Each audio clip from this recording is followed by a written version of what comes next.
kind of? No, like I'm literally sitting here playing one-handed. It's a little puzzle game, and it's Thank, really fucking Ooh. good. thank goodness you showed us your Yeah, I know. I Joy-Con. was just about to say. We know you all too well. There's pre-roll, kids. And by Joy-Con, it was an actual Joy-Con. Damn it! Fuck! I actually picked up a Skype game, guys. Or not Skype Skype game, Steam game. I was gonna say, what's a Say, Skype game? Yeah, Why? Right. I can't even. Is that a new Hey, what do you call it? A new launcher that just came out today? right. To add to all the other Microsoft ones? needs another one.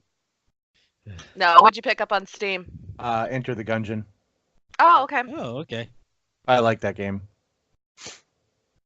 Yeah, I've heard- seen a lot of people talk about it, but I haven't picked It's- it up or anything. It's fun. It's only like $8 right now. Oh, It's- nice. So it's really fun. Bullet hell, kind of like dungeon crawler bullet hell, permadeath. When your guys die, they die. Right.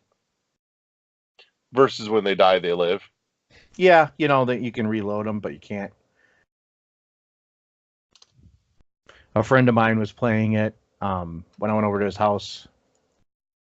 So I said, "How much is that?" He's like, "It's like $8." I'm like, "Oh, I'm gonna get it." There you go. And it'll play on my wicked old PC. So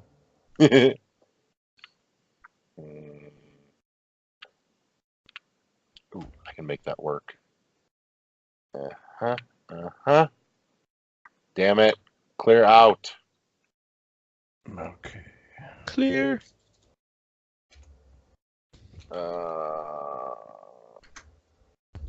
I'm really sad that Dylan's not going to be on because I really want to get into this whole how many is too many launcher services thing. Oh, I know. I know. I was looking forward to that. We can still do it. Yeah, So- but I want him here because he was really feeling. He I was know. livid about it. I was having a fun time just laughing. I know. It's been too long since we've gone on deep dive and It's- used a little ball. It's funny. Oh, fuck this. One of my Twitter friends was talking about why people on why PC gamers are upset about Epic, and I was just telling them, and I told them that I'm like, Epic is getting a lot of exclusive, and a lot of Steam users have to wait to That's that why. exclusive. They don't like people Yeah. messing with their shit. The whole thing is it's the same as if you had an Xbox and a PS4. I don't expect, God of War to be on my Xbox. I go over there and nice, sure, but yeah, it's not gonna happen. I'm not sure. I ended up telling them, I'm like, it's the Nintendo effect, where And then again, we got Cuphead on Switch, so you never know anymore. Well, now we do, yeah. now we do, yeah, but it was just like the way that if a game was coming to like Yes! Wii U or something, they would delay the Wii U version and work on all the other versions or cut stuff like Watch Right. Dogs. Right. They pushed that one almost a year after the game got released. And yeah. Nailed it. you know? Ooh. Swing. And so he downloaded the Steam. He said, I guess whatever you buy in Epic Game Store, it works on Steam also. In a sense, it had opened up in Steam's library system. Steam's It's very launcher. weird. Yeah, Oh, I'm sure it does. Well, Steam has a way to like load in a bunch It of loads in non-Steam stuff. Yeah. yeah. Mhm. It just loads it in. Yeah. Yes. Yes. but Yes. I wonder if that's only if the game One is more. available also on Steam, or does it? I wonder if it happens on any game. I think it has to be in the Steam library for it In to library. work. Right. Okay. I think, yeah. Which would make sense. I'm trying to remember. Yeah, because I don't know the process of Steam, or like how all that goes. It's probably the same. Man, you call yourself a gamer. Damn. No, it's because of Here we go. He's going to explain it to me. Quit black explaining, No. Eddie. no. It was a joke, Eddie. It was I a know. joke. Do not have to Fuck. defend yourself. Jeez. No, because I've always No, wondered make him defend that. about, I always, no, I always wonder about the history of Steam of how it Gabe Newell got evolved. tired of making games and just decided he wanted to make lots of money, and Steam was born. That's the history of Steam. But the Well, platform somebody threw evolved. water on fire and steam happened. And Yeah, There you that go. too. Wrong version. But Wrong- the God, super bad. long version. That's the dad joke of the year. Thanks for that, Josh. Wasn't me this time. I know. I'm disappointed that you didn't come up with that one. Had to come from somebody else. I know this game's got my attention because it's really good. No, no. So Valve owns the Source engine, right? Mm-hmm. Yes, Yeah, Okay. the antiquated piece of But crap. basically let anybody do whatever the hell they want with it all day long. I Mm-hmm. mean, Oh Apex, fuck! I mean, Apex Legends. Man. So that was What? surprising. Well, Apex they were on- Legends. Well, Titanfall was based on Source as well. Yeah. Oh, okay. Mm-hmm. The first Titanfall. I don't know First about one. the second. I don't know about the second one. Yeah, I don't know about the second one either. Even though I own it, I didn't. Yeah, I know. I I don't didn't. recognize- I don't pay attention. If it's a good game, it's a good game. Yeah, and I didn't know if EA had forced them to use Frostbite or anything. Yeah, maybe they did on Titanfall too. You probably could look it up to the internet. If only we had a technology to be able to Google the something Search for few things, yeah, To the like interwebs. information at a whim.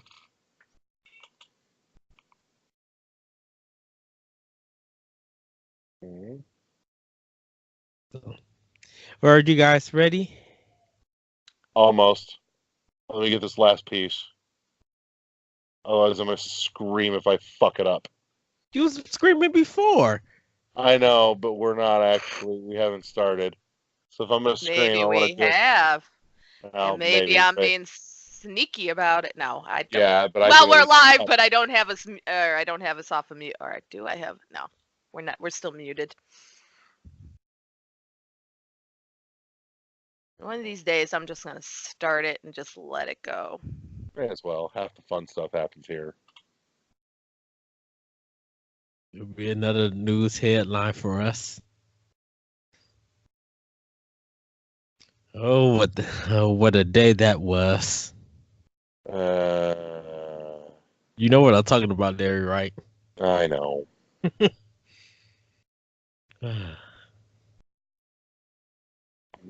We don't talk about that dill hole here anymore.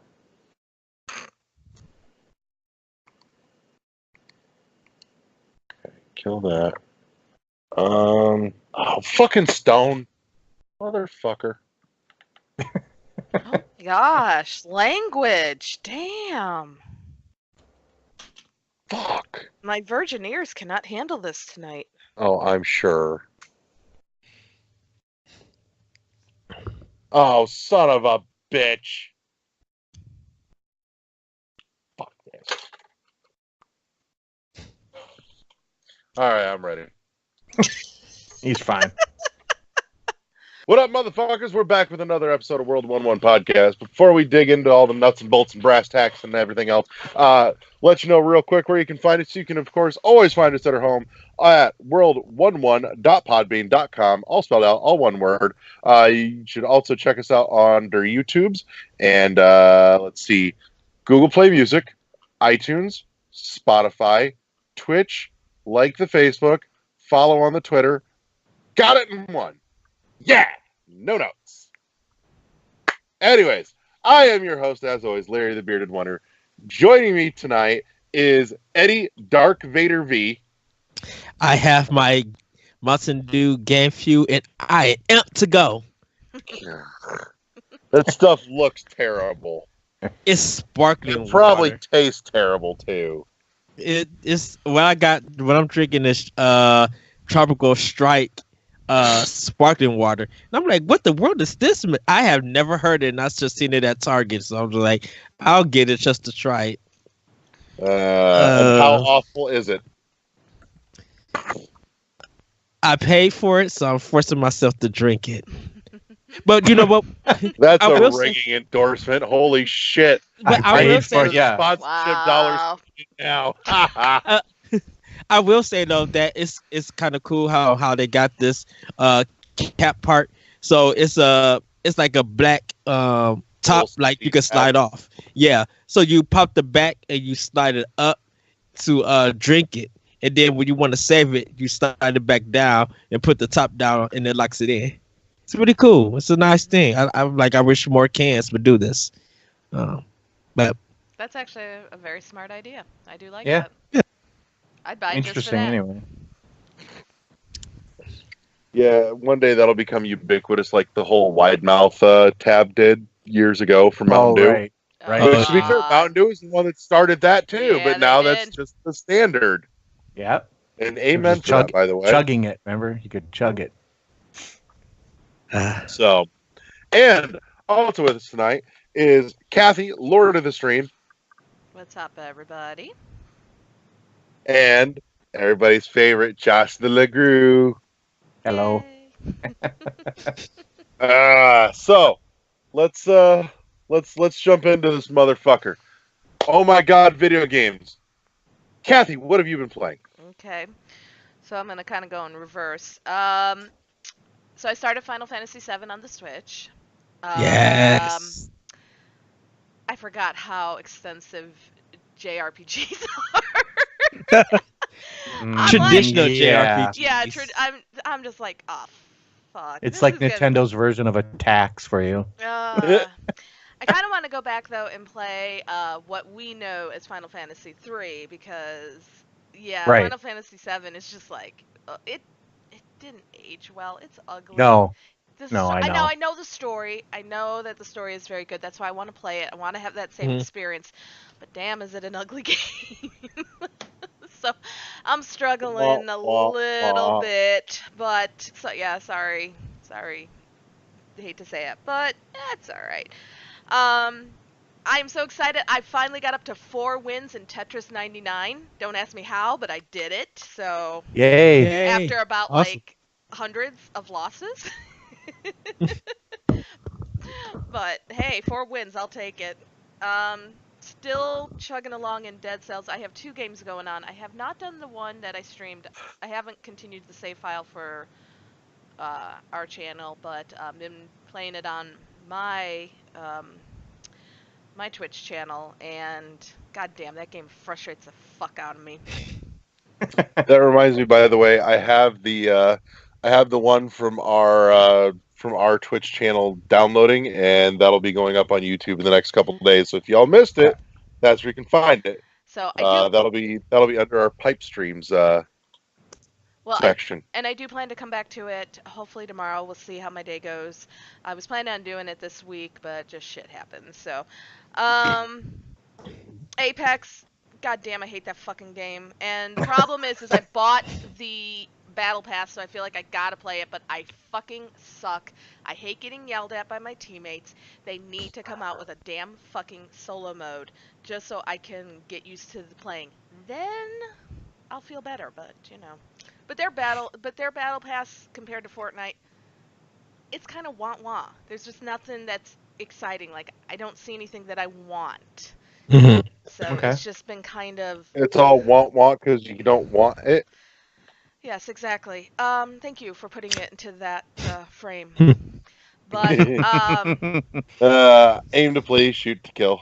but, lastly, of course, playing Fortnite, and I've been playing a lot more Fortnite with this new arena mode, which is, I talked about it last week, or we kind of talked about it in the news area, or in the news portion, where, so it's just a recap, what Fortnite's doing is they opened up to all their Fortnite players the ability to compete for a spot at the World Cup Oh, this yeah, summer. that's right.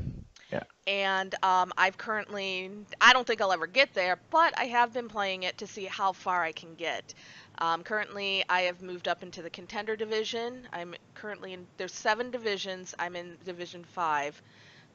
I'm trying to get to 6 before this weekend because if I make it to 6, I get to compete in a $500,000 tournament this weekend. So, Oh, congrats to you that you got to the so five. yeah, so we're seeing, so it's definitely taken up a lot of my time.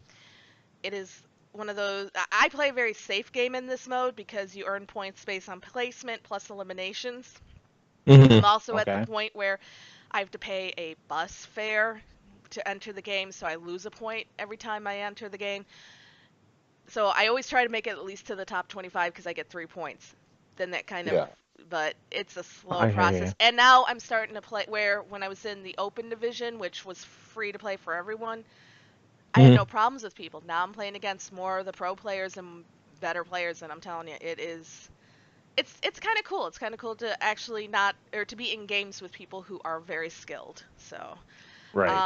but today I got the best emote ever. I will have to show it to you guys. But um, for the battle pass for this season, one of the skins was a banana.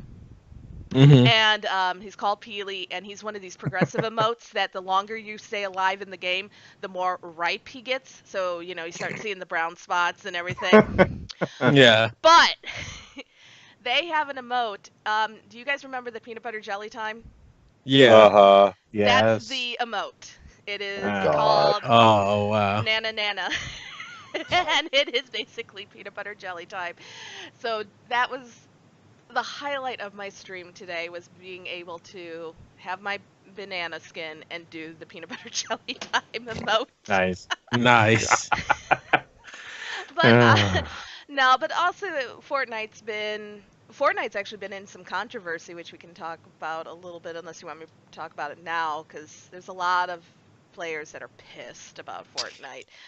It's mostly about the patch and Yeah, uh it's about the patch, and I'm not too happy about it, but you won't see me, you know, bitching like they were. Where some things were taken out, but the biggest thing that got taken out was they had if you eliminated somebody, you automatically got 50 health or shield, mhm. depending on where you were at. They took that out. That really sucks. It was nice. It was kind of nice to have a reward after fighting everybody to be able to Yeah. not get third party. It took care of the third partying that was going on, that a lot of players had an issue with. And man, the Fortnite community is up in arms about it. So I'm When is like, the Yeah, I think Fortnite community not up in arms about a change? well Ninja Yeah, left. exactly. well, Ninja, okay, we're not, don't take, no offense. Sorry, Ninja. You're a great guy. You've done a lot of great things. But Ninja is a whiny little kid, anyhow, so I don't take anything he says to heart. I look Well, at yeah, some of of the other course. ones because Ninja whines about everybody. You eliminate Ninja, he is immediately saying you stream snipe, and he is reporting your ass. So this guy cannot handle losing. This guy cannot handle anything. But there are other more stronger voices in the Fortnite community who have been expressing their opinions, which is actually surprising. So that's how I know it was more than just Ninja bitching. But other than Well that, yeah, yeah. I just know that it Or was a did everybody story else start that bitching Well, because he was of bitching? course, Ninja's going to be the top one because he's the most well-known Fortnite Popular. player. Yeah. But Yeah. well, he's going down in his popularity. But anyhow, Right. other than that, I did pick up a couple of games today or this week. I did pick up the BioShock collection. I plan to start streaming Yes. the whole BioShock collection. yeah, I Starting, need to finish. I have not played the first one. Oh. I have not played BioShock 2. I played Wow. Infinite, but I have not played any of the DLCs. So I've got a lot of games I got to play. Did you finish All right, so Infinite? I'm Oh yeah, feeling that this is I finished Infinite. Yes. Okay, I might have to play that one on easy because that last battle was literally That unfair. yeah, battle the is airship. That was fucking horseshit. that Yeah. airship is nothing but a fuck you in the ass if you It's have a- that on that hard or Yeah. anything but easy. I played usually like any of those games I play through on the easy mode. I hate to say it, the Mhm. first time through, especially with a first person shooter. I'm not good at those, so but this time I'm actually going through it on the regular normal mode. Normal mode. And And that's I'm what I did. I dreading- played it on normal. I am dreading that airship battle because that is a bitch. It's just like wave after wave of those stupid It's- Patriots. Oh my god. It's just too long. It is. They extended it too long. It's the fucking endurance thing, and it's fucking not well done. They don't know where the line is on that. Yeah, and the problem is that's also the last battle. Then, Yeah. so it's like, come on. I almost wonder were they trying just to pad their runtime so it didn't feel like such a Right. short game. Because that game does go by pretty quick. I mean, beautiful game, but it is one that I could foresee if I don't die every 5 minutes, I could finish in a day. If I Yeah. had a whole day to do it. So, Yeah. Right. True. but and then the other game I picked up today because it's free finally on the Epic Game Store. Yeah. The Witness. So I know Larry's been pushing me to get that. You and me, we're doing this. So I have not opened Like it. I I promise not to touch it until a I complete say playthrough. later tonight, you and I are gonna bang out a time when we can start doing this because I'm skyping in with you. I totally want to do the same thing with the BioShocks with you. Okay. If you're playing those blind for the first time, oh, Well, Kevin, are you gonna go in order? Are you gonna do Bioshock 2 because that's the pre-sequel to Bioshock, or are you just gonna go from like the regular ways that they? I would go 1-2, not 2-1. Honestly, Yeah. You know, well, I had actually thought about that. I actually started with Infinite a couple of days ago because there is a great series on YouTube where I gotta find the name of the people. They did the entire BioShock story from beginning to end in order using the recordings and gameplay footage. It is excellent. I don't know if you guys know what I'm talking about, but it's like 14 episodes, about hour long. I love that, and I was listening to it again, and that's why I'm like, ooh, I kind of want to go play Infinite again because that is well, that game is so. It's good. It's pretty. It's- It's pretty, and it's so prevalent to our society now. I mean, and just going, and I love how it goes. It kind of reminds me of the Harry Potter books. It goes from being a very light, airy, beautiful city to this something dark, depressing, and it really, you can see the progression of Columbia's demise and Booker's, Booker going into his, as he gets closer to the truth. So it's real, again, I like how that progression occurs. Yeah, I think it's like after you save the black woman and the white man, that's when the game kicks in. Mhm. But then it's like when you get further on, you're just like, I don't know where the story is going, Mhm. but I kind of wish it would like carry up and wrap up. Because sometimes some of the battles just like make the game feel a little bit longer, and you there for the story because the story is good. Yeah. It's just that the battles they affect the pace, and it's just like, They do. They do, because it is just like all of a sudden, crud, I gotta beat all these guys before I can continue with the story. Yeah. BioShock would have been great as just kind of like a game novelization, like What Remains of Edith Finch. It would have been fine just going through as a story, and that would be cool if they took those games and made like just story mode where you didn't Mhm. have did to you have all say those that? But the first one, it's honestly, it's genuinely relevant to have actual gameplay. Well, and see, I'm just basing it off of Infinite, so yeah, I'll have to play Yeah. BioShock. Yeah. There's a reason why Infinite is by way of the DLC. Infinite loops back into the first two, Right. Mhm. but if you exclude the DLC, it is a full standalone. 1 and 2, however, are inextricably linked, Mhm. and while 2 technically takes place before 1 does, 1, if you want to get the actual full punch of the story, play 1 first, then 2. Right. Because if you do 2 and then 1 and play it in chronological order, you're going to lose some of the wonder and the effect of some of the revelations that come in Yeah. 2. Mm. Well, and the bad part is I've seen Let's Plays, so I kind of know what happens. That's the problem. I already know what happens in all the episodes. I've seen gameplay of them, and having watched that series, so I already kind of know what to expect. But it's going to be nice to actually be the one in control. So I'm looking forward to actually just Yeah. being in There control and really is experience something it. to it. The only thing is, what's scaring me about Bioshock. It's a dark game, and I don't do well with jump scares. You'll be fine. You'll, There's no, honestly- no, I can't play Fortnite without screaming when somebody comes out of nowhere and starts shooting me. Okay. there's not many jump scares in the game, and it's One- just like One Okay. is almost no jump scares. Okay, Yeah. no, you guys don't understand. The bad guy coming out of nowhere and, yelling at me, that's what's going to freak me out. Not You really won't have that in Bioshock 1. yeah, you won't. Again, you guys Like, have no, no idea. seriously.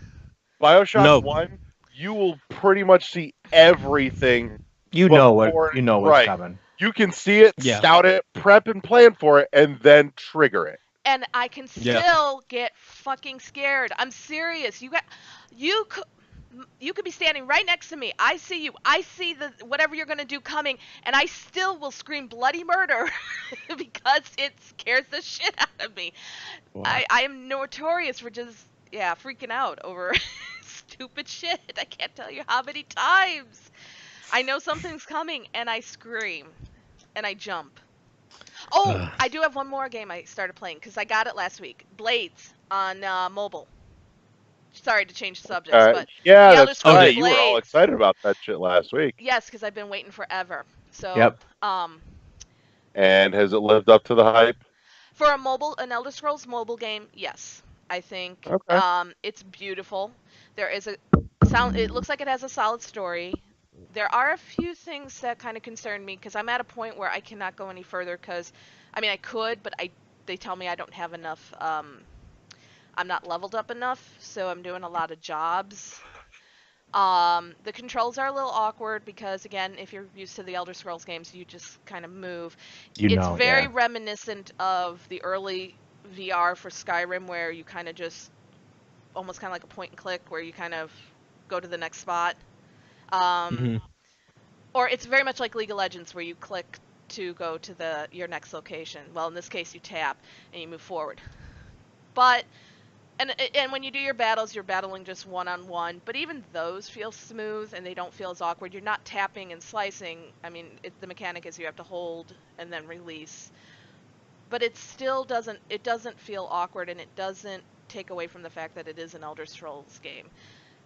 Then on top of that, you have a town that you've come home to, and you have to rebuild it because it was ruined by a queen. So you're trying to figure out who you are, what happened to the town, what's going on, and the landscape is beautiful for a mobile game. Like I said, it's not going to be Skyrim, but for a mobile Elder Scrolls game, it is pretty freaking sweet. So That's good. Cool. All right. I do recommend it. It was free at this time, but it's currently still in its early release, so they're working out the bugs and stuff. But I didn't have to pay. But it's one of those where you can buy more gems and stuff like that. But I don't feel like I need to put money into it. Now there's some who've disagreed and said you feel like you have to put money into the game to progress. It just depends on your game style or gameplay style. Are you somebody who wants to get through the story really quick, or can you take the time and really explore what the world has to offer? So, but yeah. Okay, I'm done. Sorry. Josh, what have you been playing? Not too much. I've been working a lot, so I've only played a little bit. I did Toe Jam and Earl on Steam, Nice. just a little bit with a friend of mine. We actually played that, and then Enter the Gungeon, just a little bit on Steam, and that's about it for this week. I mean, it's been pretty boring. I've been putting in my work days and then coming home and working some more. I'm helping a friend with a side project, so it's taking a lot of time. That's it. Okay. And Eddie, what in the hell have you been playing? I know some of what you've been playing, but other things. Okay, so going to start with Xbox. Still playing the Division 2. I'm like now at level 21, so I got 9 more levels before I reach the maximum.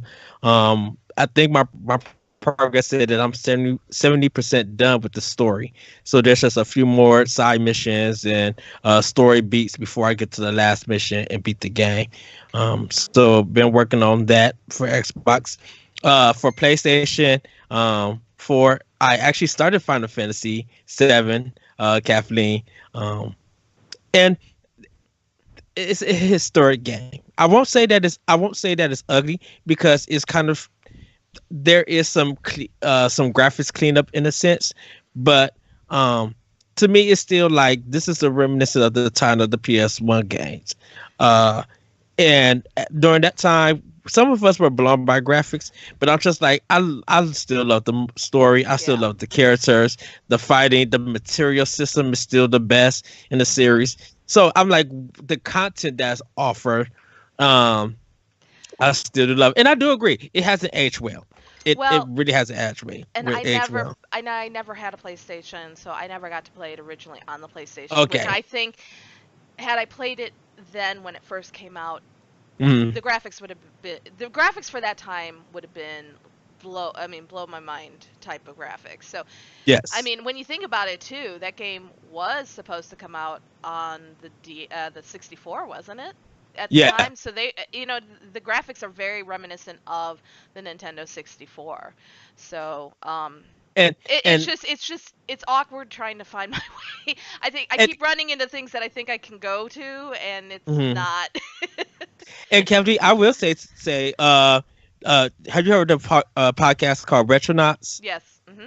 Okay, they got a 2-part episode that they focus on Final Fantasy VII. Okay. So it's worth listening to because they talk about the history of that game being on N64 and how Square and Nintendo broke up. It was very interesting. I was just like, wow, I missed. I'm like, I knew they broke up after Final Fantasy. It's an interesting story. 64. Yeah, it is. It really is. Very interesting to see how that all came to, because I have done research on that because I didn't know about it until a few years ago that it was supposed to come out on the Nintendo 64, and so I was kind of wondering what happened because all those Final Fantasy games on the Super Nintendo, the Nintendo, they were amazing, and I was looking forward to a Final Fantasy game on the 64.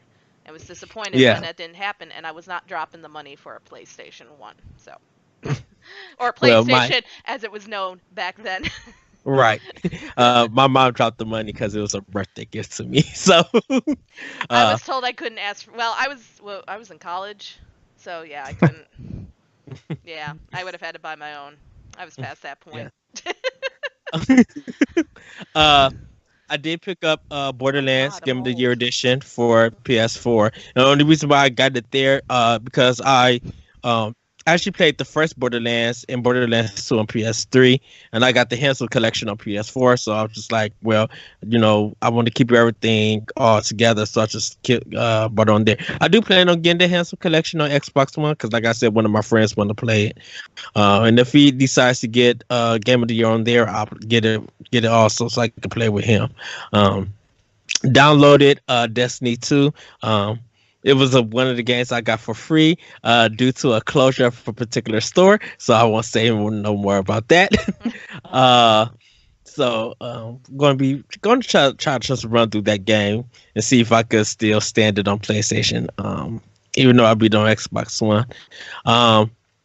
And then played Assassin's Creed Odyssey, really enjoying that game also. For Switch though, started up Final Fantasy IX on the system. One of my favorite games from the Final Fantasy series. Still love VV. I'm still kind of at the beginning of it, but I'm going to be diving more into that later. Definitely that game was going to come out in Germany and never did. It came down to some weird board meeting where somebody came up and pitched the game, and they were all, Final Fantasy 9. It went 9, and it just didn't happen. Oh my God, Larry. Oh. Hey, Eddie, that was a good one. No, it wasn't. I was proud of that one. Shut up. That's international culture dad jokes. Josh, you need to stop encouraging him. Worldly dad jokes. My Yes, eyes Gatsby. can't take rolling in the back of my head as many times as I do each episode. God, I'm getting tired. Is Final Fantasy X coming to the Switch? Is that Yes. Okay. Yes. I think so. That was. Yeah. I did play that one on the PlayStation 2. I borrowed my brother's, so sorry. Yeah. I played it there too. It's the XX2 collection that's coming to Switch. I think it's the 24th. That one I might have to pick up. Sorry, I didn't mean to interrupt your Final Fantasy IX. No, that's completely fine. Because I'm not getting that one on Switch. I want to get it on Switch, but I'm probably gonna wait for it to go on sale. Because I own it for PS4, and the only reason why I would play is to play X2, because that's the one I never played. I never played that one. And I need to finish Final Fantasy X because I got to the part where I just got to that part where you have to grind to level up, and I'm just like, fuck this, I'm done. And I never went to Xanarkand. I'm just like, fuck this shit. It took me a while to get through that game, but I was just like, you know what, I'm setting the time aside and I'm going to progress with it, and I did. Shoot, it took me look. They are not, like I said, if Persona 3 comes to Switch, I'm definitely gonna get it. But man, that game is gonna take me almost a month and a half to beat. Even if I play every day with hours. FES is so good, and I really want that to come to Switch. But definitely spending. No, that's okay. Started up Jotun Valhalla Edition. Beautiful game. What'd you say? I believe it's pronounced Jotun. I always say Jotun. I know it's how it's spelled, but I believe it's what is that? The J is Norwegian? Yeah, it's like a Nordic language. Oh. Yeah. I think it's pronounced Jotun. Jotun. Well, Like Jotun. Yeah. Like what? No, just assume that it's pronounced however the hell Thor would pronounce it if he saw it. Okay. Yeah, because the O has actually has an accent over it, I believe. Isn't it like So an it's like umlaut? I think it's got an umlaut. Yeah. Needs more umlauts. Beautiful game. I really love the art style. And I know me and you, Larry, we was at GameStop. I got the PC version. Got They that have the fancy collector's edition. Yeah. Still got it in the case. I picked up the Axiom Verge in that same PC collector's steelbook series. Yeah, that one was just really nice, dude. That one is really nice. But really started this game just very beautiful.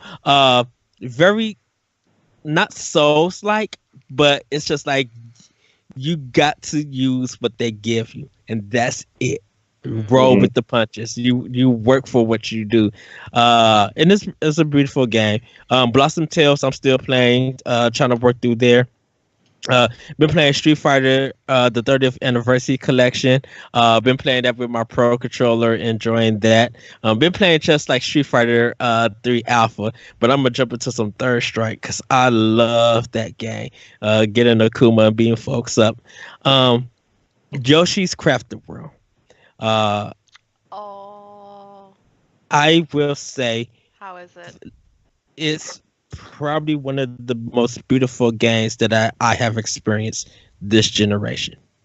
I mean, I love God of War, Quantum Break, Forza, Breath of the Wild, Mario Odyssey, Iconoclast, Just Shapes and Beats. I love artistic games, even Gris. I love these artistic games and how they look. And it's just something about Nintendo when they do different things that no one else is willing to go there. And regardless of the delays that they have for it, they really put their all in it, and it surpasses charming. It's just like, this game is something that I think every Nintendo player should have in their collection. And I don't care if you talk about the difficulty, if it's easy or anything. I'm like, this is a game that should be cherished and valued and show you why games could be for everybody. because it's very creative, great level design. Looking at it and stuff makes you laugh and everything. Boss fights are very intuitive and just that good old traditional Nintendo style. It makes you think, and you got to be on your toes. If you try to get everything, it gets a little bit difficult, but it is so fun and so creative. And I don't think there's any other game that I'll play this year, in the future, I should say, that is going to be onto the level of Yoshi's Crafted World. And I think, for me personally, like I said, it's like literally number one nominated for Game of the Year for me. Because it's once again, it's just like you look at it, you see it in motion, and even the cutscenes is beautiful and cute and stuff, and it really makes you feel like a kid sometimes, regardless of what your age is. It really makes you feel like a kid, and you could jump into any kind of level that they offer, regardless when you progress it, and they change up different things for it. But yeah, I am thoroughly enjoying this, and if you I really wish this game was in 4K, because it probably was mine. But from what it looks like in 1080, it's beautiful. Even in handheld mode, it just looks astonishing. And I just love the challenges and the different Shy Guys that come up and how they and how you have to sometimes think about them and stuff. It's just really, really great game. Really beautiful. So focusing on that. Games that I did pick up, Hop, the Definitive Edition, Arcade Archives Terraforce is a shoot 'em up game that's vertical and horizontal. It was only in Japan. I've never heard of it, and I've never seen it in America, so I can't wait to play that. She Remember Caterpillars I picked up. Haven't started it yet. Shout out to fucking Daniel, by the way. Yes. I told you, Larry, when I was down there with you, that I was going to buy it Thursday, and I sure enough did. Gouken, which is an action RPG. I'm going to be playing. Pre-ordered Phoenix Wright Ace Attorney trilogy. So when it comes out, I'll have that ready to go. Spend about I think $130 some today on games. Damn, I wish I had $130 to spend on games. Shit. Let's just say I had to get something for free today. let's just say at the time of this recording, it's payday. So got it's that. It's a damn good free game though. Yes, it is. And so I'm kind of set for right now with games. Sadly though, Hellblade Senua's Sacrifice for Switch is not ordered for pre-order, so that's why I got Phoenix Wright.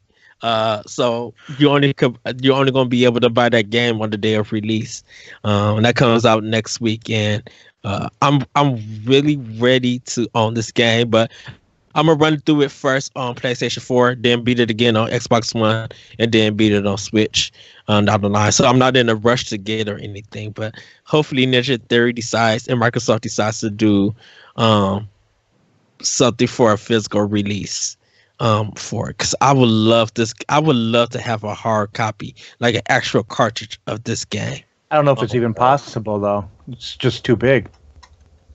No, they could put it on there. Cause Hellblade's not that long. I think they said it's like about 6 to 7 hours.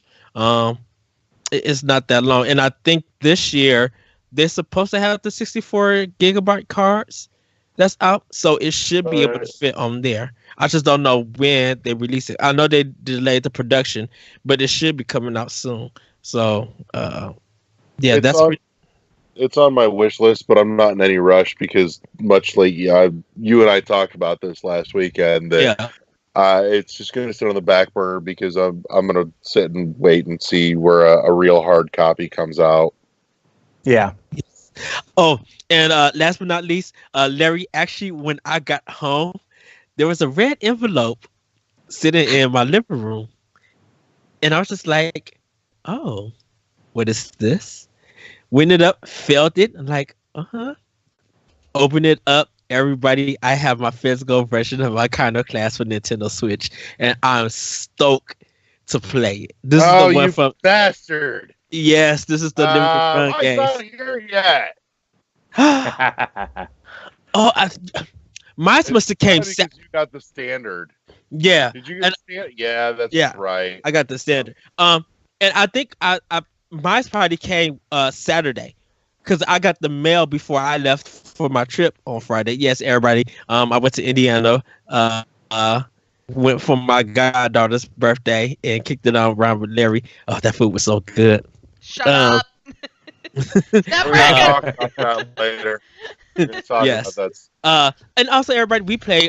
Me and Larry, we play Carcassonne and Pandemic. And as much as we talk about Pandemic, I cannot wait for that game to come to Switch. It's going to be the standard version. Me and Larry played the legacy version. We won 2 games. We made progress. No, we did.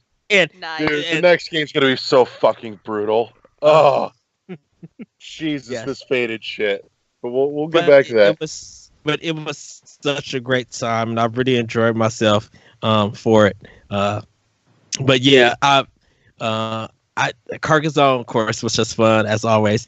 Good convo we had. But yeah, Pandemic, I can't wait for that to come to Switch, and I'm going to give that game a try. I actually also, last but not least, I need to drop back into Wargroove. I need to make progress and do some updates, because man, that game is so good. The writing is terrific. It's funny as ever, and it's very deep, and I'm loving that game. So I can't wait to jump back on it. But that's pretty much what I've been playing.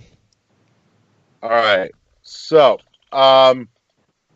before we go any further and I get into what all I've been playing, first of all, to speak to your fucking Iconoclast, Eddie, I was just checking Limited Run.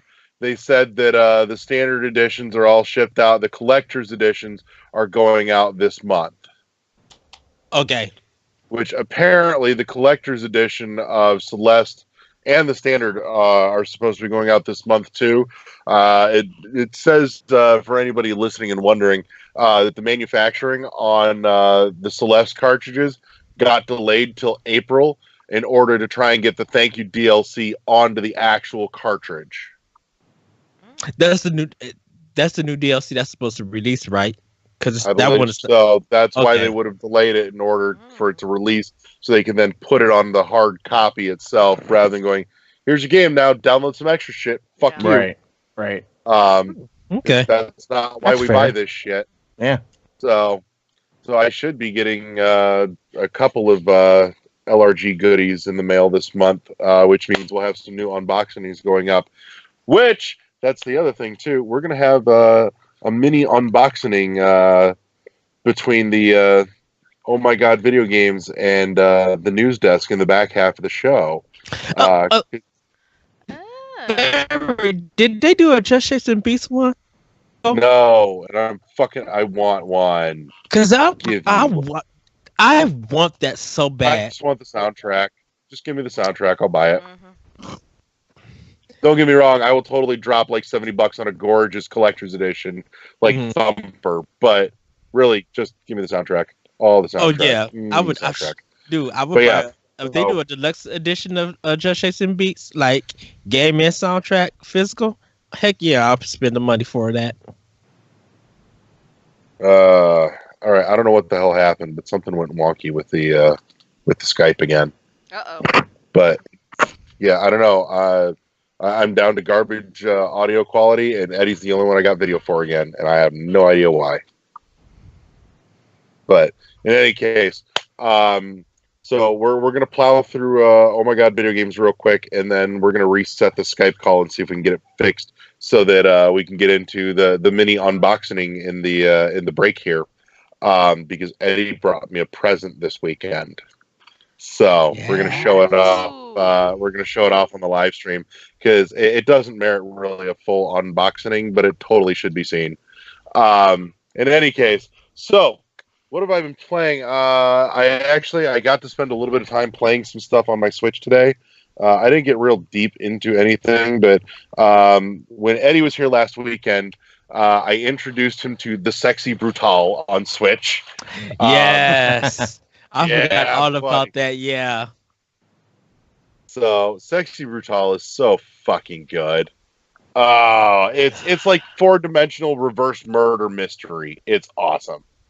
And just visually and the music and everything about that game is so perfect. Beyond that, I cracked open and finally popped in my copy of Dust Elysian Tale for Switch today. This is my second attempt to actually get a full playthrough. I started it and got about 4 hours in on the Xbox 360 when it came out long ago, and so I'm starting it up again, and I'm realizing it's a Metroidvania, but man, is it so Japanese in its like storytelling. Well, no, here's my beef. I was talking to Christine about this, and I told her, I'm like, look, I know I'm gonna love it. I just need to get to the meat. The problem is it's so Japanese that it's going to spend the first fucking hour telling me, welcome to all your menus. Here's all of your tutorial. I'm like, no, I know how a Metroidvania works. Fuck off. Let me play.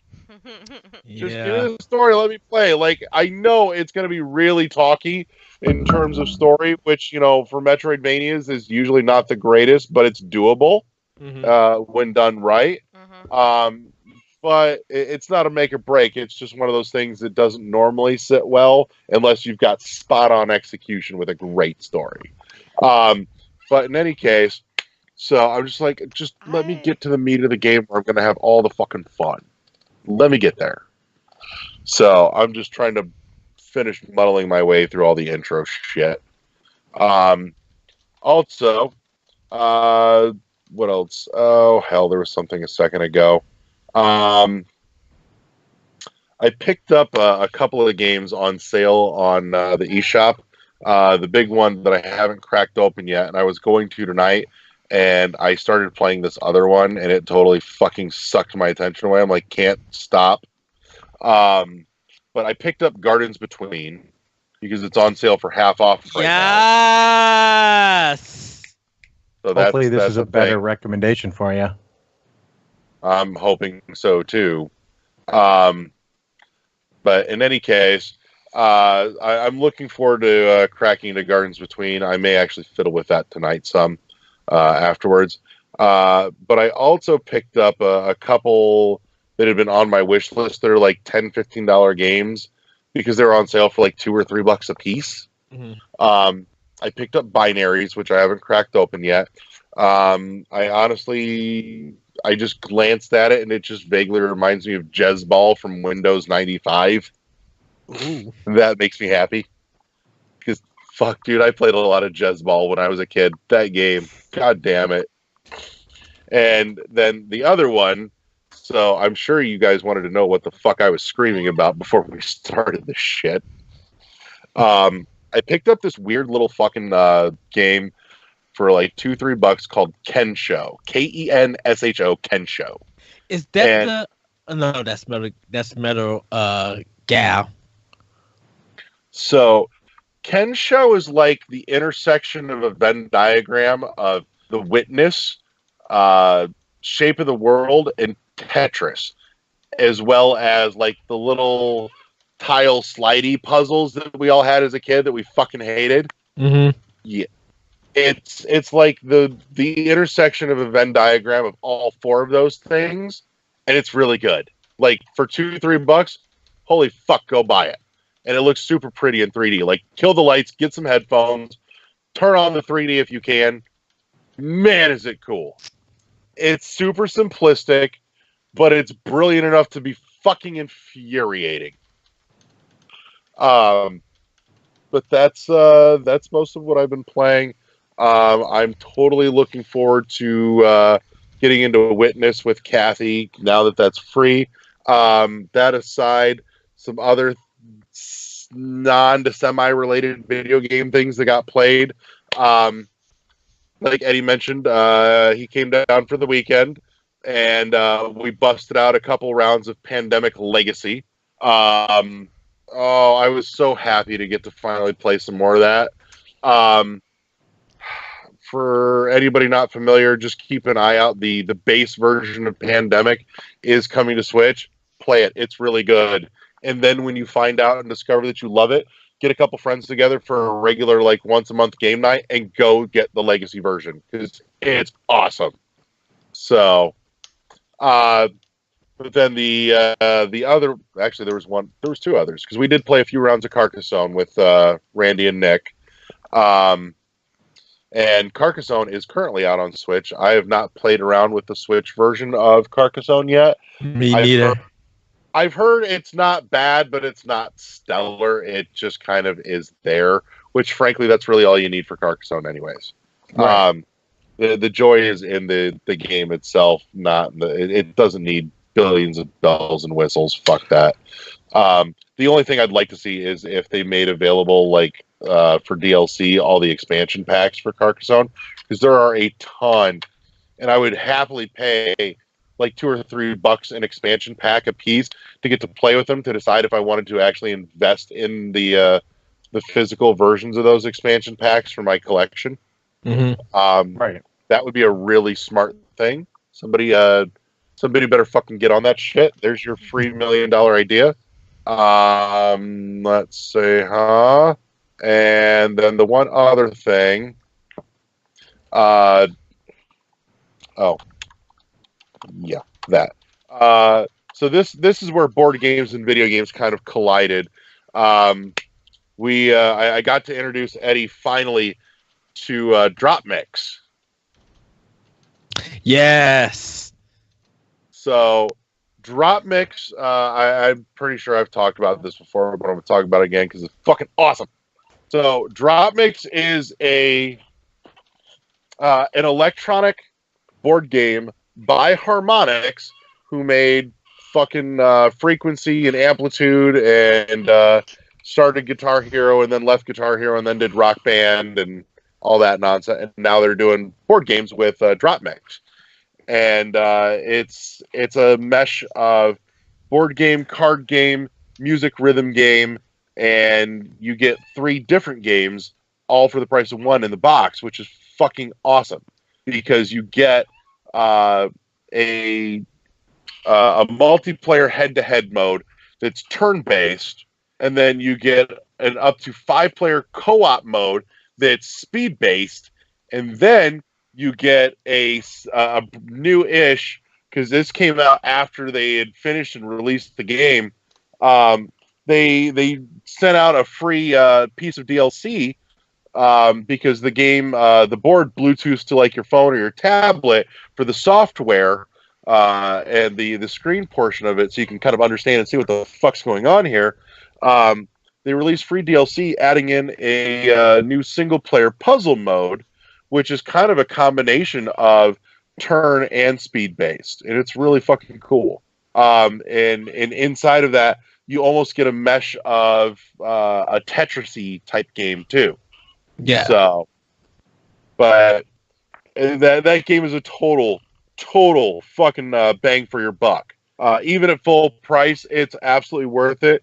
But if you like the Drop Mix Facebook page, whenever somebody has it on sale, they always post it on their Facebook page, so you can almost always find it for cheap.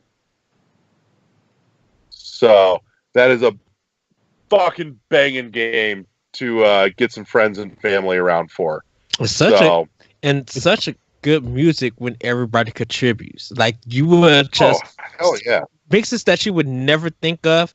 They just work, and it's just like it keeps you in the vibe that you want to see what's going to be next. What else can we create? It's a very great game. Oh yeah, but that's what I've been playing. So because I need to try and fix Skype before we go any further, because I feel bad and I'm worried about what's happened to this already. Now's a perfectly good time to say break. All right, everybody. We'll call this the bonus round. So we may start sneaking these in periodically in between the front and the back half of the show as normal. So Eddie brought me a present finally this weekend, or this past weekend, and it really doesn't merit a full unboxing like our usual stuff does, but it should totally be seen, and I figured this is a great time and a great way to show it off and play with it. And then you guys, if since it'll be in my hands, if you guys have questions, we can totally talk this up. So Eddie brought me, at long last, the Flip Grip. Ooh, nice. So nice little package. I mean, it's pretty basic nuts and bolts, simple little cardboard. I really like the design on the cardboard there. It's Cool. nice and simple and happy, and so. But let's open her up and see what we got inside. All right, there we go. So real simple, solid packaging. Not much to it. They did send this. This is cool. They did send a happy little Flip Grip logo sticker. Ooh, I like stickers. It's totally awesome. And super simple instructions. Like, that's it. I mean, if you can't Yeah. figure that out, right? Right. It's Fucking like exactly. IKEA. Yeah. And the Flip Grip itself, which actually has the happy little Flip Grip logo on the back. Nice. All black except for the orange release button there, which isn't really so much a button as it is like pull to release. And then the front side where everything goes. So let's we're gonna put this together real quick. Good. So I've got my. So that's why I said I wanted to do it Because this way. So I I've have got. no idea what this Flip Grip would be even useful for. So I'm gonna show you. I Actually, know, I'm Got- excited. Donkey Kong. I've got it loaded up. What'd you So- say, Josh? Donkey Kong. Donkey Kong. Yeah, like The game arcade Donkey Kong. Okay, you're gonna have to show me because I am totally lost. I don't have the Donkey Kong one, but I do have the other one, and the reason why I was excited about the Flip Grip in the first place. So we're gonna go ahead and take the Joy-Cons off here, and the Flip Grip. It'll tell you on the back here. There's exactly one way to put it in, and it tells you which side the notch should go on. So So don't we're gonna screw go it ahead- up. We're gonna go ahead and slide her in. It's like Nice, 2011 or whatever that. 2001: And- Space Odyssey. And impressively, the little toggle here actually locks it in really nice. Good. It's solid. Hmm. So we're gonna go ahead and pop on one of our Joy-Cons on the side here. Let me get a good handle here. I'm trying to do this kind of backwards. This is not my normal setup for this. And let's see. Oh, there we go. Okay. Happens when I'm sliding at an angle. And we're gonna drop the other one in. Nice. Cool. And we have. I will say this is really shockingly comfortable. Like the weight distribution is really fucking nice. I kind of want a ton of games to play in this orientation. Like this is honestly more comfortable to hold this way than it is in the normal widescreen orientation for the Switch. This just feels wonderful in all the right ways. It is spectacular. So we're going to go ahead and boot up the choice piece of software here. Yeah, I don't care. So we've got back out Ikaruga. There you go. Yes. So this, Kathy, is this came out originally on Dreamcast and arcade, and it's a vertically oriented shooter. Okay. Great, insane bullet hell, just spectacular. There we go. Yeah. Yes. So we're gonna jump in here, and I'll kind of show you what it looks like when you actually get to play Ikaruga in the correct orientation. So up and running there, full vertical. You get a little bit of bars at top and bottom for like some heads up display information, like your chains and stuff. But this is the right way to play Ikaruga. And I say this because I've literally, with my GameCube copy, I have taken a TV off of a mount and flipped it sideways just to play Ikaruga the right way Oh wow. in big full screen. Because without the vertical orientation, you lose a ton. It's still playable, it really is, but to kind of give you an idea of what it looks like in the normal orientation there. Yak. All right, stop that. Have it. There we go. And So see how much you lose off the sides and just the standard orientation. Oh yeah.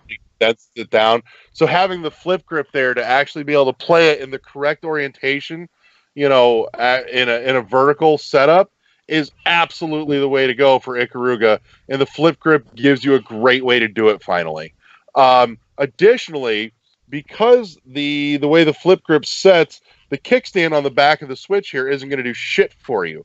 But if you wanted to pop the Joy-Cons off and use it in a tabletop mode, the flip grip here is designed with these little slots on the back here, like right here, where if you check out the handy dandy instruction card, it tells you can actually slide in like a credit card or, just like a hotel key kind of thing. Oh, cool. And it will hold it in place and use that as a fucking kickstand. Because who doesn't have a debit card in their wallet that you can bust out anytime to use that anyways? Neat. That's a brilliant, clever fucking solution for that problem. But no, this is literally the first time that I've gotten to put this into the stand or into the grip and check it out. This is, it's so comfortable. I don't want it. I don't want any games to ever be anything but played with this ever again. It's just too perfect. It really is. So where can people pick up these flip grips? Well, I'm going to turn it over to Eddie for that because he is the one who kindly picked up a pair of them when they were in pre-production and sent one and got the second one and brought it over to me as a gift. So, Eddie, you want to tell the fine folks how they can get their mitts on this spectacular product? Yes, you guys can go to fangamer.com. It should be available there for you guys to purchase one. If not, just look up, just search for Flip Grip, and all the information will come up. I believe it's $13 for one, but they may have a special deal if you buy two, because I only paid like $25 for me and Larry's. Wow. So we got a really good deal off of it. And I knew when it, because Jeremy Parrish had been talking about it and working with them to like help get this out. So when they were able to like really get their production and stuff out, take pictures, they will be able to release it. And I knew, I was just like, oh, this would be a great gift for Larry and me. Because I know that if I got one and I didn't get him one, it's going to be a problem in my head. But I'm just like, but I knew it was such a good deal. So I ended up getting it for both of us. Yeah, so fangamer.com that you guys can find it at, or just search for Flip Grip and you guys should find it. As a matter of fact, anybody watching us on Twitch right now, I just dropped a link to the product page on Fangamer. It is saying that they are currently out of stock, but they will be restocking soon. So there's more coming. They run for $12 a piece. Oh, 12. Okay. Yep. So you can bookmark that and keep an eye out for when those come back around again. I also saw too when I was looking earlier at LRG that they apparently did a run of flip grips that were ordered that you could order through LRG. I don't think they're going to be restocking there, but Fangamer is where you're going to be able to find them on an ongoing basis. So that's the flip grip from Fangamer. It's a great little piece of hardware. I'm super impressed. I think the only real question left here is checking out this little eject button. Except it's not really a button. It's a little tab here, and you've kind of got to pull back on the tab to release the grip on the Switch so you can slide it out. So I kind of want to slide it out and see. Oh no, that's perfect. That's perfect. If anybody's curious as to how it works, inside that little orange nub there actually locks into the little groove of the back speaker on the Switch to hold it in place so it doesn't go flying on you anywhere. So, no, absolutely fantastic. Yes. So, solid recommendation all the way around, all day long. And I cannot fucking get over how stupidly comfortable this arrangement is. The weight distribution is so much better. This feels so much comfortable for, like, I will play this happily for hours without my hands getting sore and tired. This is just Everything about it is perfect. Yeah, so a lot of arcade games and pinball boards that you guys have. It's a great thing to have. So, absolutely solid. Bangarang, what up? Yeah, fuck you. So, It was all right. So that's our little bonus round unboxing mid show here. We're gonna jump back to break and we're gonna regroup in just a couple minutes and we'll be back with News Desk to close this bitch out.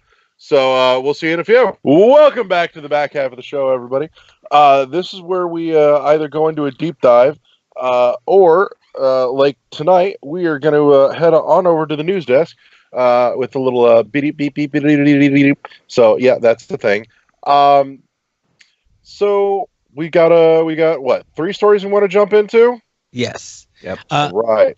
So, the first story, Nintendo just actually announced this.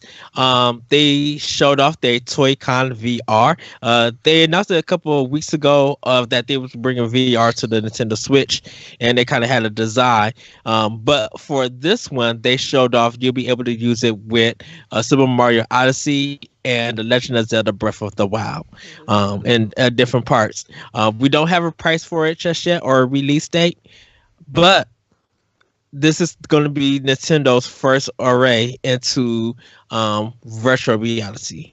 No, it's not. It's their second. It is their second. I am. Wow, Eddie, You come on. I know about Virtual Boy, but that's not the VR that a lot of people remember as But VR it is. was. And if you played the That's right. Virtual Boy, you can't see anymore, and so you will not be able to enjoy That this. was a disaster. That thing. I had that. That thing Six fabulous months of VR, the Ugh. Virtual Boy. was. Yeah. God. So, Anyhow. but this is their first array in modern VR. Then I should say. Of course, we had the 3DS, but that was only putting your games in 3D without using 3D glasses. This one is that's not you- VR. That's just 3D. right, but Right. this one, in case of people be like, well, they have the 3DS and No, that's like different. you guys said, the Virtual Boy, but I was just like, that one is kind of different than what we see as in VR. Yeah. So, yeah, they got a little trailer that you guys could check out. It's kind of simulated on how it would be, but it's gonna probably be different. So we'll probably be looking out for reviews and previews, different game websites when they get their hands on and try it, and we'll probably get more of an understanding about it from there. But yeah, that's coming out. That's happening with those 2 games. Hopefully this leads to more games. But for right now, it's only going to be Mario Odyssey and Breath of the Wild at this time. I could probably see Splatoon and maybe ARMS also using this. Yeah. And definitely would be Mario cool. Kart. Mario Kart would definitely be wonderful to do. I'm looking at this and I'm so worried it's going to be just like the Virtual Boy. It's looks- gimmicky, I'm sure, in some way. Yeah. There's got to But be if- some. Yeah, but if it works, it's going to be. I think if it works, it should be fine. I think it'll be okay. Well, it just, again, it doesn't look like you can actually, like, VR wear it. It looks more like, again, the Virtual Boy where it's, you either prop it on a table or you're going to have to hold it. That I'm concerns sure they'll me. come up with something for that. I hope so, but yeah, it's just, yeah. I'm concerned it's going to be Nintendo's wah-wah again. It's kind of like... So here's my thought. Somebody like Fangamer, hey guys, once they've got the groundwork laid for this, what they can do, because at that point the software and everything is in place. Really, Right. all that needs to happen is somebody just needs to make a nice like plastic shell for it instead of the cardboard, and Right. sell the shit out of it. Yeah. So, well, but we will see. I'm also thinking too. Here's It'll be one that would interesting. make a lot of sense. Is if they fucking get it together, and Prime Trilogy does get announced, as Mhm. rumors are suggesting, Yes. along with a couple of others. That's Right. But I see where you're Prime going. Trilogy on Switch would be epic in fucking VR. Oh yeah. I still That- just God, don't know make what that kind of VR experience we're going to get with like Breath of the Wild or Odyssey. I really think it's going to be just kind of like having a TV close up to your face. Yeah, that's what I'm hope it's concerned with about. the way that they're doing that, it creates a stereoscopic 3D Yeah, though. that's well, that's And what I was kind of if telling that's like what Eddie. it does, I'm happy with it. Yeah, I think it's going to be a lot like that, like a 3DS kind of like right here. Yeah, I'm cool with that. I'm fine with that. If that's what it is, that's cool. Yes. Breath So of the Wild, just like that. Fuck yeah. like I said, we will be looking for previews and some reviews later on down the line. Mostly we'll be tuning in to the previews and hearing discussions. Sure. But there's been other discussions that we're going to jump into, because there's been talk of, and some gamers feel that Sekiro Shadows Die Twice, new game from Software, been selling very well. A lot of people have been going into this game as their first Souls kind of style game. People want an easy mode, and this has caused a discussion about easy mode, and not just the Bloodborne games, but easy mode in video games in general. Or why people feel like if a game is too hard, that easy mode should be available that people should go to. Or people who do play games on easy mode not really giving themselves a challenge. From Software, because they found this new fame with the like with Demon Souls, Dark Souls, and Bloodborne, they feel like they are missing the point of playing these style of games. You know, if you want to progress, you got to work for it. You got to be strategic. You're going to have to die, but if you are patient and you take time and think strategically, you'll be able to get through the fight. And some people feel like, no, I want an easy mode so I can power it through it, so I don't have to waste my time reloading and stuff. Yeah. Well, But go ahead, Josh. I just think if that's what you want, that's just not the game for you. There's plenty of games. You don't have to play this game.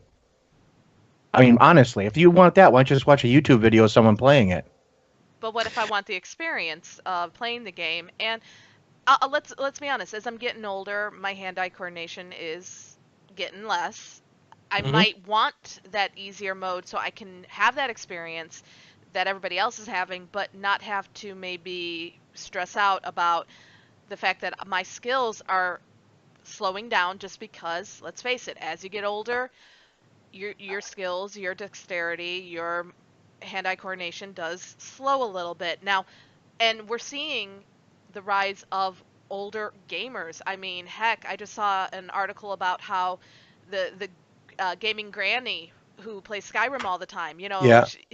to see somebody that's going to be me at some point. And I know that Mhm. there's somebody on Twitch who streams, who has arthritis, is not able to play games as well, but still plays the games, and has the opportunity to be able to do that choice. If that choice is in there, let it be in there. Let the player make that choice.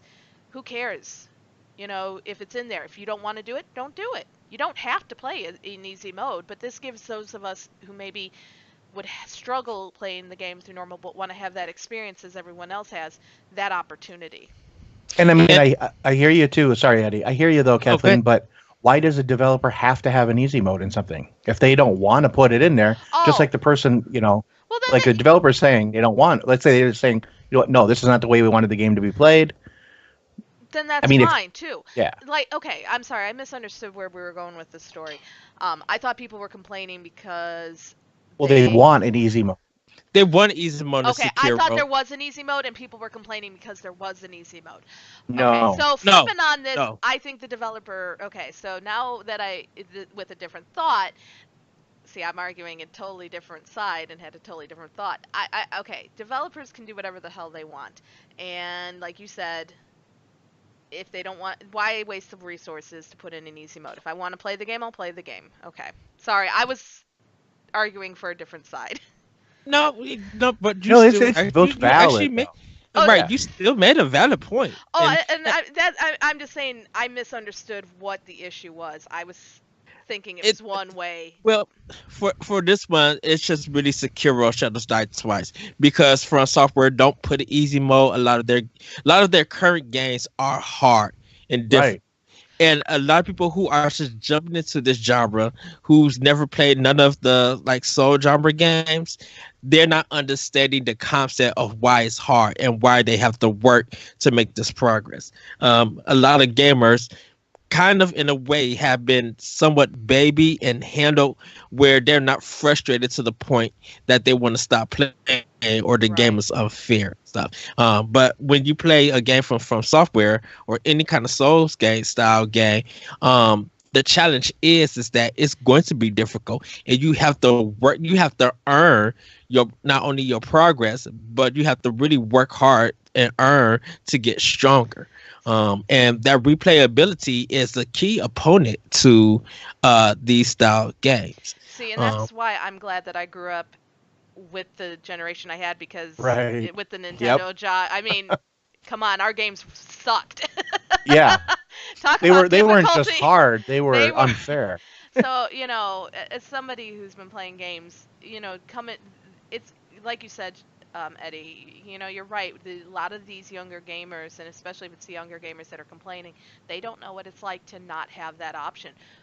The most we had was the Konami code. Okay, we had that gave us 30 extra lives. If you were but- real lucky, you had a fucking Game Genie, motherfucker. Yeah, With a manual. Yes. exactly. Right, Yes. with the book. Which is Don't have there are only so many games. That's the only way I could beat Who Framed Roger Rabbit. But anyhow, but I mean that's where to appreciate the level, and for a developer to put their foot down, again, like you said, Josh, go play something else. Not every game has to have an easy mode.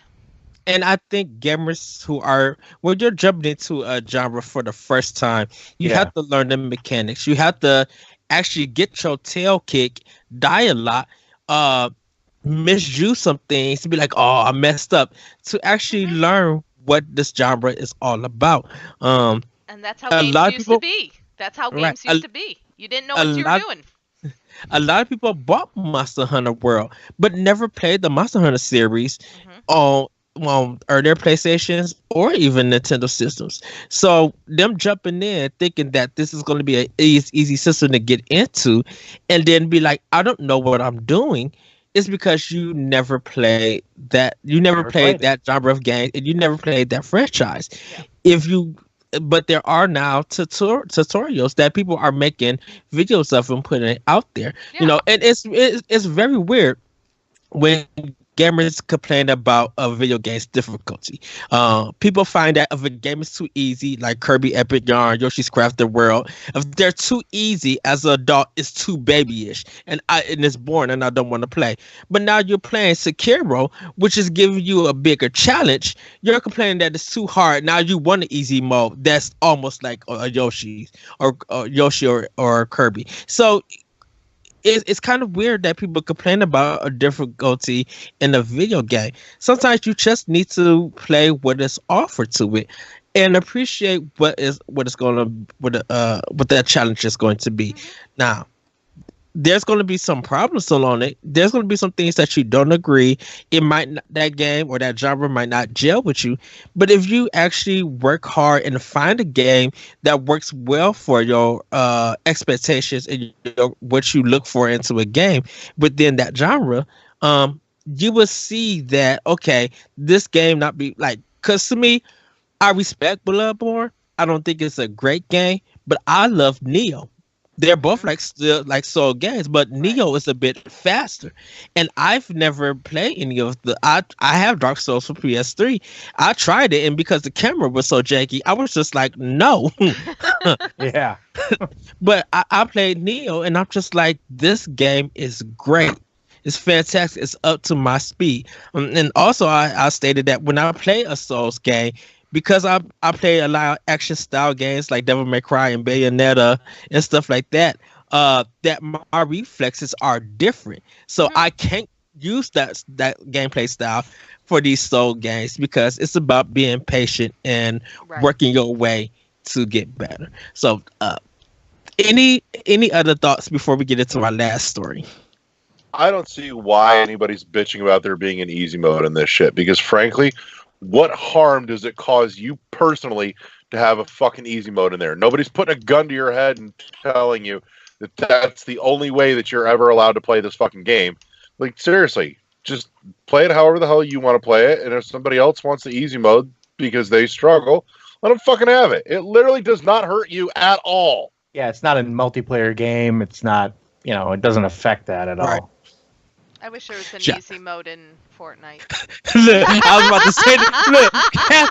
Look, Captain, I was about to just say that, and now I agree with you. Be like, I wish they were just like those kind of games. They were. Well, it's funny though, because we talk about easy mode. What I always found interesting was playing Skyrim and how in the middle of a battle I could change the difficulty level. So if I was really struggling, I could just go to novice and be like, fuck you, motherfucker. Yes. It was like, no. But again, but developers, it's their games, they can do what they want. I think that's the big thing. And there's and before anyone jumps to it, I will say this. That's why these previews and these reviews are out there for you to do your research, for you to learn about these games before you go and purchase it. Right. Yeah. Right. Yeah. So, but... But keep in mind, too, a review is not the be-all, end-all of anything either. That's one person's opinion. No.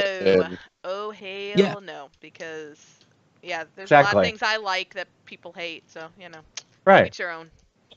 Yeah, we've said it before in years past, find a reviewer or two that you like, that, has similar taste as you, and, follow them specifically. Let that be your primary guide, and then supplement it with one or two others.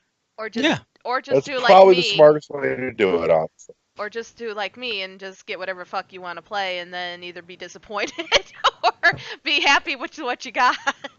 Because old school in it. I do. I don't read reviews. And because I've read reviews and I've been misled so many times. So from now, if it looks interesting, I buy it. And nowadays you can, with demos and everything, I like the fact that nowadays you can actually try it. It kind of is like the video game store or the video stores back when you actually could go and rent Blockbuster movies. or whatever, Hollywood Video. That was the best thing, is got to try the games. That's kind of what they need to keep doing, and that's what there's Redbox and GameFly. So I totally just discovered something awesome by accident. That's super clean, handy dandy instruction card for the flip grip. Fits in the back, and you can use it as a stand. That is like, oh, that's so perfect. And if you lose it, just whip out your debit card. But man, that is too perfect. I was gonna say that's probably what that card was for, but I didn't want to sound like a smartass. Well, I was literally just fiddling with it, going, I wonder, and sure shit.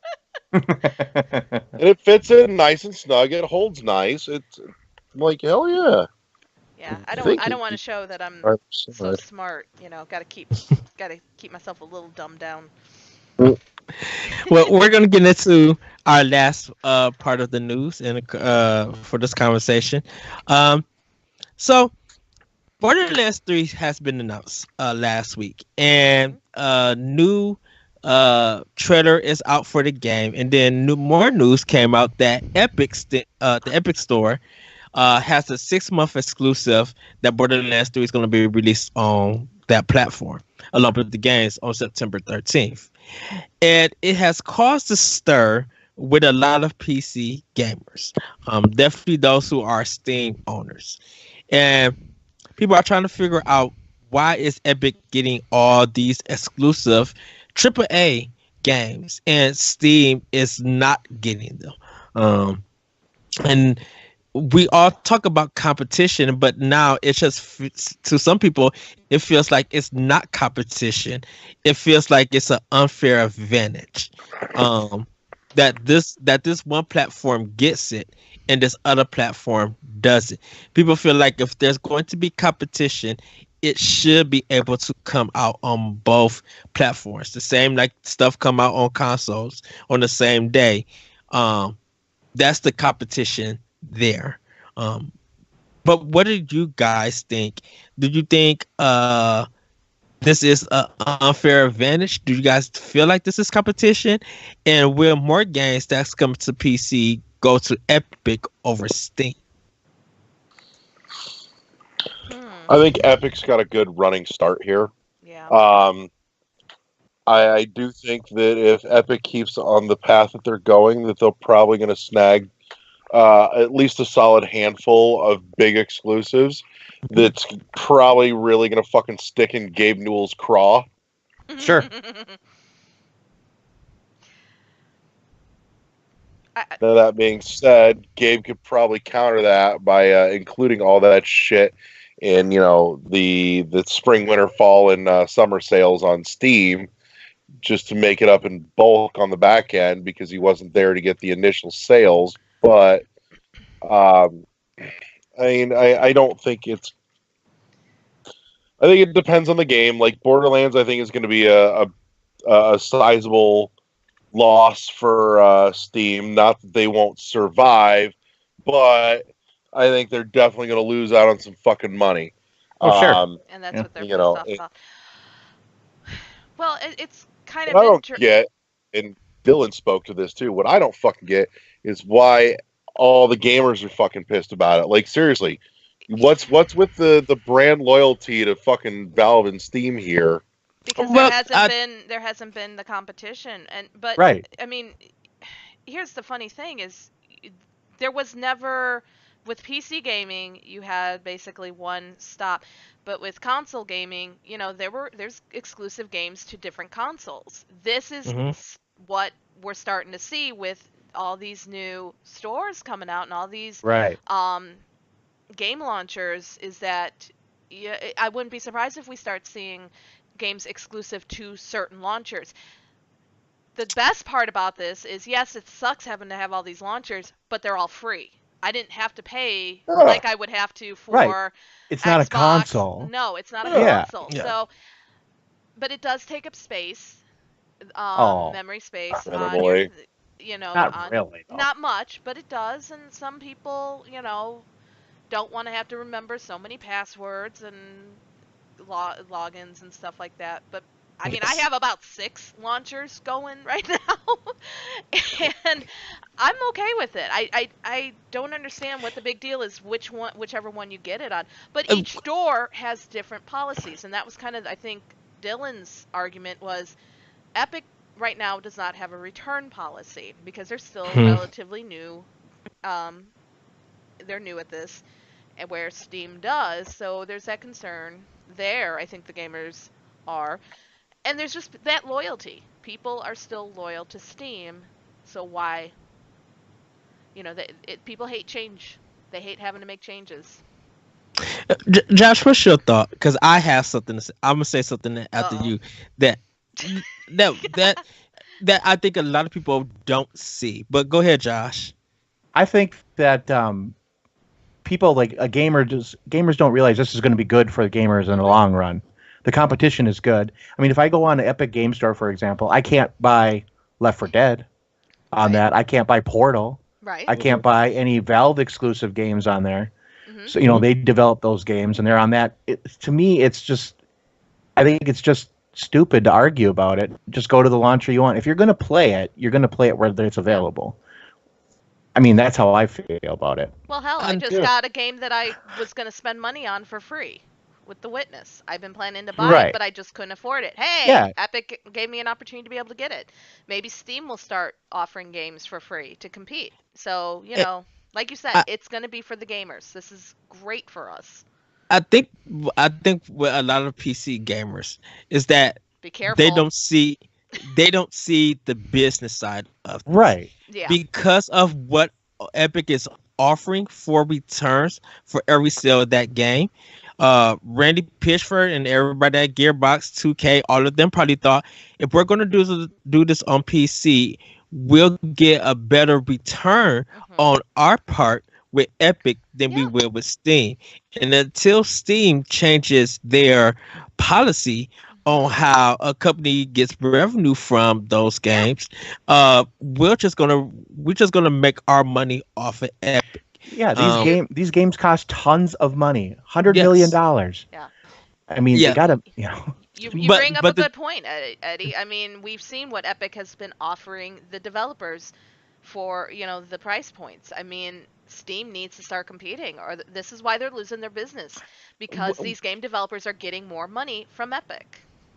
Yeah, and I think a lot of people just feel like I think some gamers feel like it's fine if they put these games on Epic, but also put them on Steam, and they are going to.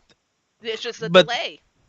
I think the thing about it is that people who in the PC market are not seeing that you are now treating the PC, Epic, and Steam as the console war in a sense. Right. This is more of a platform war, where if a game comes out for Xbox, it also comes out for PS4, or if it comes out for Switch.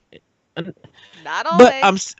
But I'm saying, and this is more not triple A, third party, is that most games that come out for Xbox will come out on PS4 if it's not first party. Even with some indie games, like Switch would get some time exclusive indie games, but we don't know the time limit. So we could be getting Iconoclast first, or Dead Cells 2 first, and then 4 months down the line, they're bringing it out to Xbox One and PS4, and probably adding crossplay or stuff like that, whatever. And that wouldn't be such a big deal. But if they're going to pick and choose who gets what, then that's kind of like almost somewhat the console wars for PC, and they've never experienced this.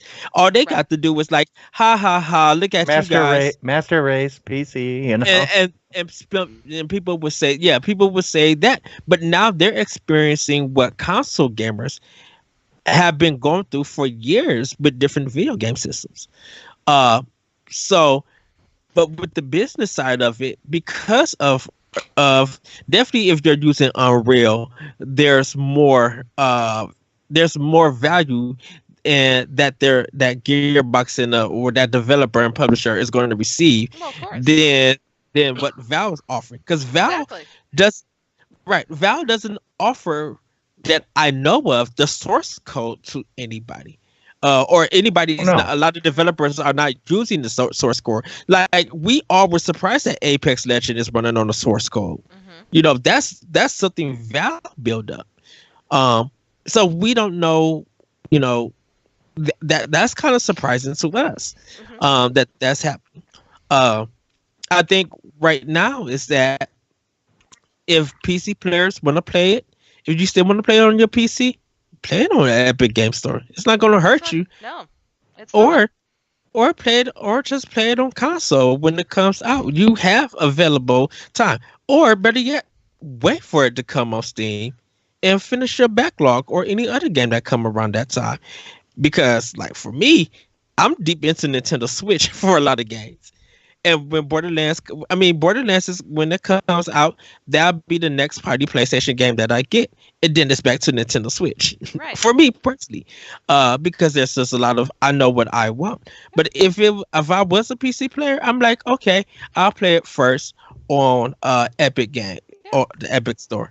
Or I'm like, you know what? I don't want to play it there because they don't offer something. I'll wait some time and finish all the stuff that I bought from Humble Bundle. I still got Just Cause 4 for $1.58 that they sold. Just use that for example. And I'll work on that game. There's a lot of stuff that is still coming to Steam other than this one game. That's not that might just come onto Steam and not be on Epic Game Store. So you still have that availability Mhm. to play that game. I think a lot of gamers are just not seeing. They don't Not like a lot of change. They don't like they don't like. change. Yeah, and they're People not, don't like change. Yeah. and they don't see that you got to come from the business side Mhm. of what Epic is offering versus what Valve offering. If Yeah. gamers were able to see it from that viewpoint and discuss it, not so much argue, but discuss it, I think that the conversation wouldn't be so big as it is, because people are going over for uh emotions and being anger and feeling like they're being left out, instead of saying that, okay, Epic is offering this, so that's part of the reason why, Well, and my thing. I think it's a shock to Uh, a lot of them that Epic is getting these exclusive. It's like, wait a minute, what happened? Where did Epic come from? And I think that's part of it too. It's just the initial shock, like, what the hell's happening? and and hopefully, if they're going to charge, if this game goes on sale later on down the line, hopefully Steam players would get that current price of that game. They shouldn't be charged the full price since they had to wait longer. It That depends. I've actually seen Steam games more expensive than Epic games, so it's kind of Yeah. depends. I mean, that's the other thing, is that competition for price. What are we going to be seeing? Are we going to be seeing the same price across the different platforms, or are there going to be the competition with the different prices? I'm sure. I mean, I that's going to be interesting to see, because, Mm. like I said, I mean, we've seen it before with other games, is that I could get one game for a certain price on Steam, and then on another site I can get it for cheaper, or vice versa. So, Right. that makes it hard. And to me, it sucks that I gotta buy Borderlands 3. And it's not because of Gearbox as a developers, it's because of Randy Pitchford. Yeah. He doesn't gel well with me after the stuff that he's pulled, things that he said and done. Just complete lost respect from my perspective. But I would still get Borderlands 3 because I still want to support the developers and creators and writers who all came in and worked on this game. Right. That's me. So, thoughts, Larry? Any last thoughts, anybody, before we close out? No, I mean, like you said, I'm totally on board with what Epic's doing. It's good fucking free market capitalism competition the right way. Yeah. You know, they're like, sorry, Steam, you're getting out gamed at your own fucking game here. So time to finally get your shit together and step it up. Yeah. Well, And Steam didn't think Epic was gonna probably be a threat. That's part of it. Now it's becoming a threat. I will say, everybody go watch the video of Jim Sterling talking about this on yeah. YouTube. Mhm. He Oh brings a God, good yeah, part. seriously. Yeah, he brought up some valid points. Yeah. So whether you like it or not, or do you agree with him, it's definitely worth to hear him out. Because he knows what he's talking about. Yes, But he does. that is going to be the show. I'm gonna hand it over back to Larry, unless you want me to close it out, or Yeah, let's shut this bitch down. Thank you to everybody that joined us tonight. On the live stream on our awesome Twitch channel, run by Lord of the Stream, Kathy Fancy Pants. Want to say thank you to everybody that downloaded and listened. Anywhere you found us, be it at our home on world11.podbean.com, all spelled out, all one word. iTunes, Google Play Music, Spotify. Finding us on our awesome YouTube channel that Josh has been totally breaking his back and slaving over a hot keyboard to make happen. Now, back in the kitchen, motherfucker. Thank you to my wonderful co-host for joining me again for all of our usual nonsense and bullshit this week. Thank you to Eddie and Josh and Kathy. Dylan couldn't be with us this week, which is tragic because I totally wanted to hear him rage about the Epic Store shit. Actually, I know. Oh, sad. we'll make that happen. make sure you guys keep keep it locked here. Keep an eye on the Twitch channel for some upcoming streams of The Witness with Kathy and me just kind of obnoxiously chirping in her ear. May even see some of BioShock 1 and 2, and there's talk of Portal happening in the same format. I'm thinking we may call this new series The Dumb Leading the Blind. Oh my gosh. So Come on, Larry. You're not dumb. Oh, or were you referring to me as dumb? No, you're the blind one because you're doing the blind run. The blind run, yeah. So we're gonna make sure I'm blindfolded during this, so I have to actually. I can only we're move. gonna get into the specialty market. We're not just stopping at a blindfold. We're gonna get like a full latex hood. Wow. Nice. This run was totally gimped. That actually would be a fun thing to do. I'm saying, Oh, not that. No. No, blindfolding I wonder if somebody. anybody's ran a live stream on Twitch wearing a fucking full hood and a ball gag now. No.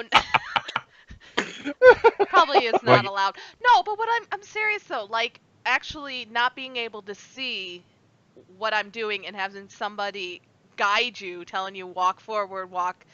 That would actually be an interesting stream to do sometime, but You said it. Yeah, let's do it. Yeah, no, not. That's gonna be right up there with what Dylan and what I want to do with Dylan with Dead Cells. Yeah. Oh no. That would be fun. So sorry, off topic again. So, but yeah, that's I think that's it. That's a great place for us to wrap up here and call it a day. Like I said, make sure you keep it locked here. There's some cool stuff coming up on the YouTube channel because I know from what they're saying, LRG's got some stuff that's going to be coming out to me here real soon. So we're going to have some new unboxings going up there. I hope you guys dug our bonus round mini unboxing in the middle of the episode this week. I think it's something we may start playing with on an ongoing basis. Just something small and silly to break up the break a little bit. So if you like it, let us know, and if you hate it, let us know, and tell us something, and we'll figure out if we keep doing that or not. And if you don't say anything, I'm just going to keep doing it and assume that you love it. So, so really, you should probably say something before this shit gets out of hand. But in any case, yeah, that's it for us. Everybody, say goodnight, Gracie. Good night. Good night. Bye, everybody, and we'll see you next time on World 11 Podcast. Bye. Peace.